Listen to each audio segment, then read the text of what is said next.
नमस्कार, आप देख रहे हैं ब्लू एक्सप्रेस न्यूज। मैं हूं आपके साथ शालिनी। आओ बढ़ते हैं आज की बड़ी और खास खबरों की ओर। मौत से एक रात पहले उदास थी दिव्या भारती। 4 अप्रैल को गुड्डी मारुति की पार्टी में बार बार कह रही थी आउटडोर नहीं जाना। हिंदी सिनेमा की मशहूर अभिनेत्री दिव्या भारती की जिंदगी जितनी चमकदार थी उतनी ही रहस्यमयी भी रही। उनके निधन के सालों बाद भी उनका नाम आते ही लोगों की आंखें नम हो जाती हैं। कुछ दिन पहले एक्ट्रेस गुड्डी मारुति ने दिव्या को याद करते हुए उनके साथ बिताए लम्हों को शेयर किए थे। सिद्धार्थ कन्नन को दिए गए इंटरव्यू में गुड्डी मारुति ने बताया था कि दिव्या भारती एक जिंदा दिल और बिंदास लड़की थी। गुड्डी मारुति ने कहा, एक इंसान के तौर पर वो बहुत अच्छी लड़की थी, लेकिन शायद वो थोड़ी सी उलझन में थी। मुझे नहीं पता, मुझे उसका बचपन या उसकी उम्र का कोई खास पता नहीं है, लेकिन कुछ तो था जो उसे अंदर से परेशान करता था। वो जिंदगी ऐसे जीती थी जैसे बस आज का दिन ही है, बिंदास,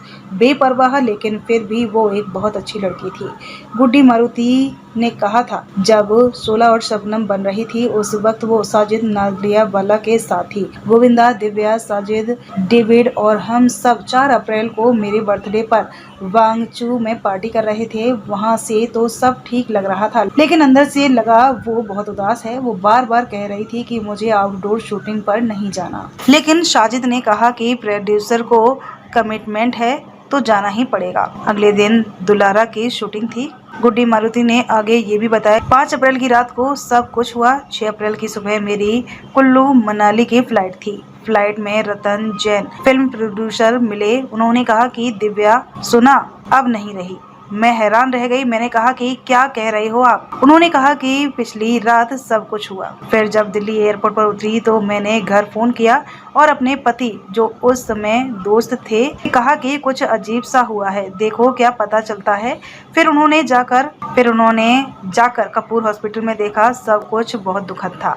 गुड्डी मारुति ने यह भी बताया कि एक दिन की बात है, नेचुरल आइसक्रीम शॉप के पास एक 5 मंजिला इमारत थी। रात को मैंने ऊपर देखा तो दिव्या 5वें माले की पैरावेट के बाहर बैठी थी। उसके पैर नीचे लटक रहे थे। मैंने ऊपर देखा और चौंक गई और कहा कि दिव्या, ये क्या कर रही हो, अंदर आओ। लेकिन वो बोली कि कुछ नहीं होता। दिव्या को ऊंचाई से डर नहीं लगता था। उन्होंने ये भी कहा, जब उनकी मौत हुई तब भी शायद वो यही कर रही थी। इसी खिड़की से बाहर निकली और संतुलन बिगड़ गया। लोग कहते हैं कि शायद उस वक्त वो हाई थी और उसने बस इतना कहा कि मैं देख रही थी साजिद आ रहा है या नहीं। जिस खिड़की में ग्रिल नहीं थी वहीं से नीचे उतरी और संतुलन बिगड़ गया। बहुत दुखद था। क्या जिंदगी थी, क्या सुंदर लड़की थी, कितनी अच्छी एक्ट्रेस थी और कितनी जिंदा दिल इंसान थी। गुड्डी मारुति ने ये भी बताया कि दिव्या भारती ने उन्होंने मजाक में एक अंगूठी दे दी थी। गुड्डी मारुति ने कहा, एक दिन उनसे मुझे अपनी एक हरे रंग की एमरल्ड जैसी अंगूठी दी और बोली, पहन लीजिए, आपकी शादी जल्दी हो जाएगी। मैं उस वक्त शादीशुदा नहीं थी। उसने मस्ती में दी थी, लेकिन दिल से चाहती थी कि मेरी भी शादी हो जाए। ऐसे ही लेटेस्ट अपडेट पाने के लिए हमारे चैनल को लाइक, फॉलो, सब्सक्राइब करें और बेल आइकन दबाना ना भूलें। अगर आप हमें फेसबुक, ट्विटर या इंस्टा के माध्यम से देख रहे हैं तो हमें फॉलो और कमेंट करें। धन्यवाद।